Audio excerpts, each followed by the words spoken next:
chair recognizes Representative Evans to speak to the bill. Thank you, Mr. Speaker. I rise today to oppose Senate Bill 308. This bill is not just about abortion. That would be pretty easy for us if it was. If it was all about abortion, most of the Republicans in the room would vote yes, and most of the Democrats would vote no. Well, I'm sorry that it's not that easy.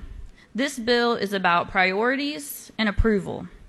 Every single time we spend a taxpayer dollar, we are placing a priority on something and sending a message that what we spend money on is state-sponsored and government-approved. This bill is about whether the state wants to sanction the activities that go on at crisis pregnancy centers and put a state-sponsored stamp over their doorways. I submit to you that whether you describe yourself as pro-life or pro-choice, you should not want to give your stamp of approval to what goes on at these centers. These centers advertise themselves as something that they are not. They are not upfront about what they cannot do for the women that enter through their doors, and they often act without regard for the health consequences that their actions have on the women that come to them in a time of need. And the consequences can sometimes be fatal. I'm going to share one story with you that was shared, at least in the Senate committee. This is Rebecca's story. I was 20 years old and living away from home in an apartment attending college. One day in the middle of winter, out of the blue, I got hit with the worst pain I have ever felt in my life on my left side. It was excruciating. I didn't know what was happening. I immediately called my mom, who worked as a receptionist in a doctor's office back home. She had me do a series of movements to try and determine if my appendix had burst, but the pain was on the other side. I was uninsured and have been my entire life. I always sought care at cost at the office that my mom worked at, so at college I was reliant on my university's healthcare clinic. She asked me if I could make it there, and I said that I could. I walked, the most painful walk, on the brink of not being able to, through the bitter cold to my university health center. I described through tears my debilitating pain, and after my exam, the nurse at the health clinic told me that she thought there was a chance I was experiencing an ectopic pregnancy and that I needed to take a pregnancy test and get to the hospital immediately. Because it was a Catholic university, it was against their policy to provide pregnancy tests for students, so I could not take that test there. All reproductive health care service needs had to be taken care of elsewhere, so I left. Doubled over in pain in the cold, scared that I was quite literally going to die from something called an ectopic pregnancy, which I had never heard of and equally scared me. And what also scared me was the cost of an emergency room visit and what that would do to my family and me since we were uninsured. I decided I needed to take a pregnancy test first, but I didn't have a car to get to the store. Then I remembered just outside of campus there was a place called the Northside Pregnancy Center. I began my walk, which eventually became a crawl to the facility, shallow in breath and tears streaking down my face, praying that I would make it and that the doctors there would take care of me. I finally made it. I was in excruciating pain, crying and terrified. There was a sign out front that said free pregnancy testing. I went inside to see what appeared to be a medical facility. It had a typical waiting room, a receptionist desk. I just figured I was in a doctor's office and that they would help me. I went to the counter and told the woman sitting there about the pain I was in. I was crying. I couldn't breathe. I told her how scared I was. I told her that I had been told that I may have an ectopic pregnancy and that my life may be at risk. And I asked if she could please help me see a doctor. She said someone would be right with me.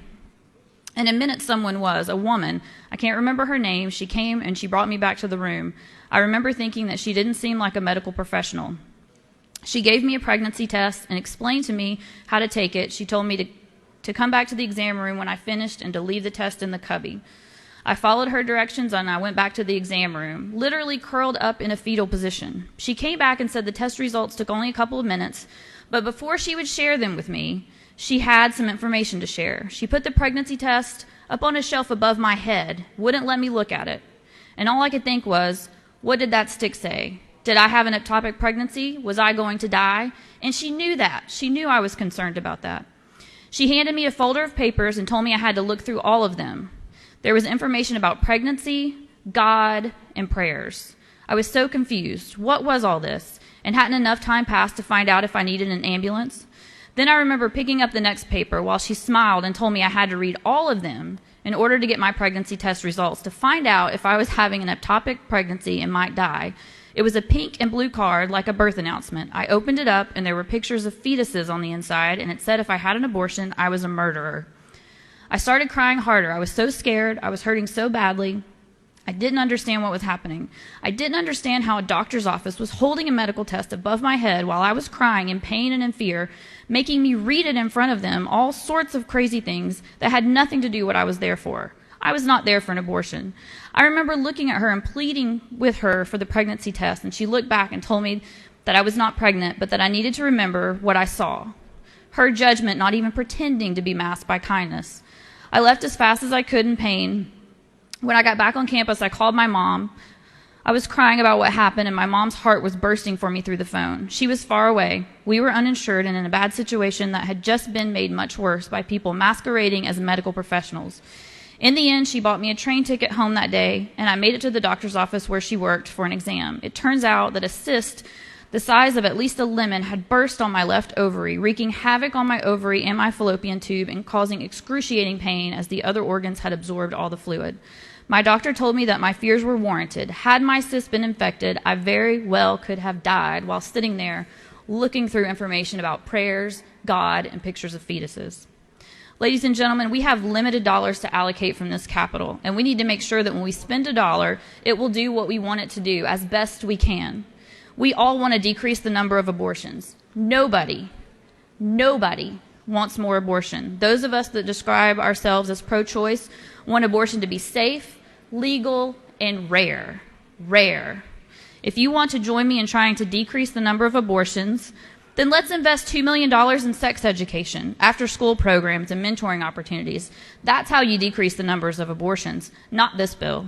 If you want to show young mothers facing unexpected pregnancies that the state will support them if they carry their pregnancies to term, then let's invest $2 million in communities and schools, which provides programs such as Parents for Teachers, seminars on how to parent, or let's invest in GED programs or grant programs for college tuition assistance for these young mothers, or let's invest in child care opportunities and assistance. That's how you support the women of Georgia, not this bill. Please join me in voting no to putting a state seal of approval on clinics that aren't what they claim to be. Thank you, Mr. Speaker. I yield the well.